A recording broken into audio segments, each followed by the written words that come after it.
CNN met Pawana, dressed in pink, in an internally displaced camp in Baghdis province back in October. Her father claims he was selling her to feed the rest of the family as a humanitarian crisis grips the country. He'd already sold his 12-year-old into marriage and told CNN that unless his situation improved, he would have to sell his 4 remaining daughters as well, including the youngest, just 2.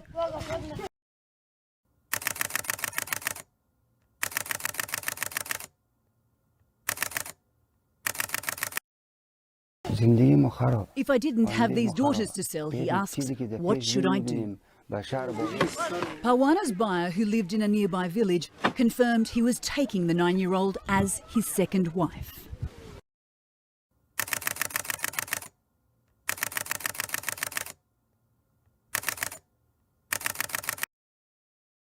I'm 55 years old.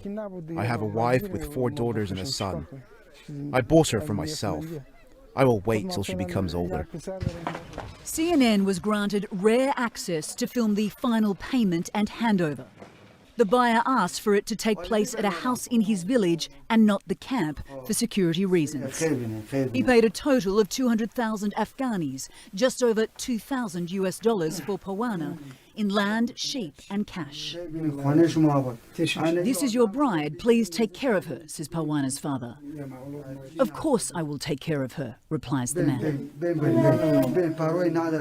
As he drags her away, she whimpers. Moments later, she digs her heels into the dirt, refusing to go, but it's hopeless.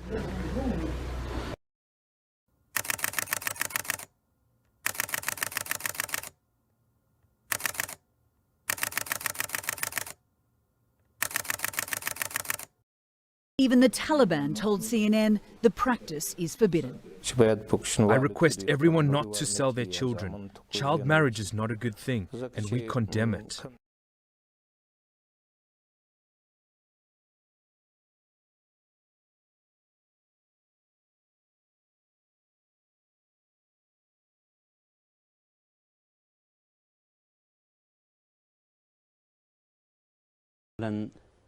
من حيث الحديث الذي فيه أن عائشة رضي الله تعالى عنها تزوجها النبي صلى الله عليه وسلم وهي بنت 6 سنين وبنى بها وهي بنت 9 سنين، فهذا الحديث لم يروه البخاري فقط، وإنما رواه مسلم وغيره من علماء الحديث.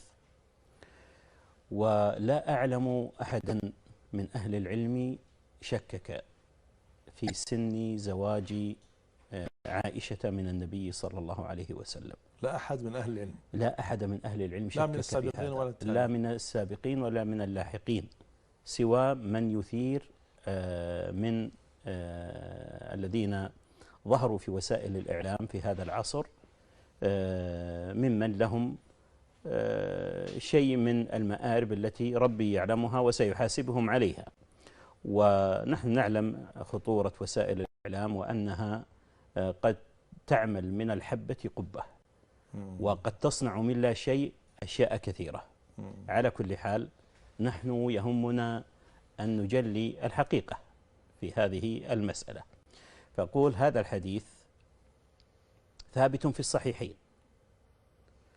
وخير من يتحدث عن الإنسان نفسه، فعائشة رضي الله تعالى عنها تخبر عن نفسها بأن النبي صلى الله عليه وسلم تزوجها وهي بنت 6 سنين وبنى بها وهي بنت 9 سنين، وتحدث بالوقعة كيف أنها كانت تلعب مع بنات في سنها، وحتى أنها وصفت شعرها بأنه كان منتفشا، لم تكن متهيئة للزوج كعادة أي طفلة صغيرة، حتى جاءتها أمها أم رومان رضي الله تعالى عنها وأرضاها ودعتها من بين صواحباتها وأدخلتها البيت، فوجدت نساء يهنئنها فأصلحنها، ورأت النبي صلى الله عليه وسلم وكان ذلك في الضحى، يعني حتى ليس في الليل.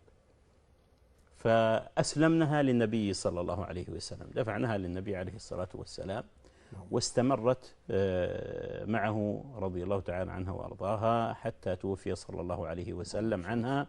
وعمرها حينما توفي عنها النبي صلى الله عليه وسلم كان 18 سنة. قد يقول قائل إن هذا لا يتصور. أقول ولم لا يتصور؟ والدتي تزوجها أبي وهي في هذا السن،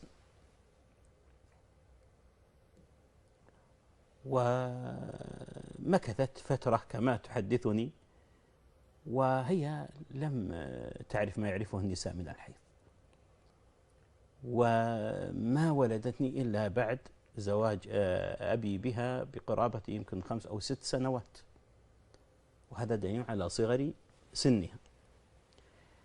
والمهم أنها ليست الوحيدة، أعني عائشة رضي الله تعالى عنها، بل هذا أمر كان معروفا، بل هو معروف في كتاب الله جل وعلا.